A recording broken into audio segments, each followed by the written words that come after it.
انہوں نے فرعون سے کہا کہ فی الحال موسیٰ اور اس کے بھائی کے معاملے کو موقوف رکھیے اور شہروں میں نقیب روانہ کر دیجئے کہ تمام ماہر جادوگروں کو آپ کے پاس لے آئے۔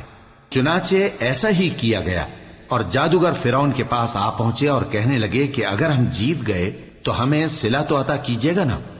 فرعون نے کہا ہاں ضرور، اور اس کے علاوہ تم مقربوں میں داخل کر لیے جاؤ گے۔ جب فریقین روز مقررہ پر جمع ہوئے تو جادوگروں نے کہا کہ موسیٰ یا تو تم جادو کی چیز ڈالو یا ہم ڈالتے ہیں۔ موسیٰ نے فرمایا تم ہی ڈالو۔ سو جب انہوں نے جادو کی چیزیں ڈالی تو لوگوں کی آنکھوں پر جادو کر دیا، یعنی نظر بندی کر دی، اور لاٹھیوں اور رسیوں کے سانپ بنا بنا کر انہیں ڈرا ڈرا دیا اور بہت بڑا جادو دکھایا۔ اور اس وقت ہم نے موسیٰ کی طرف وحی بھیجی کہ تم بھی اپنی لاٹھی ڈال دو، تب وہ فوراً سانپ بن کر جادوگروں کے بنائے ہوئے سانپوں کو ایک ایک کر کے نگل جائے گی۔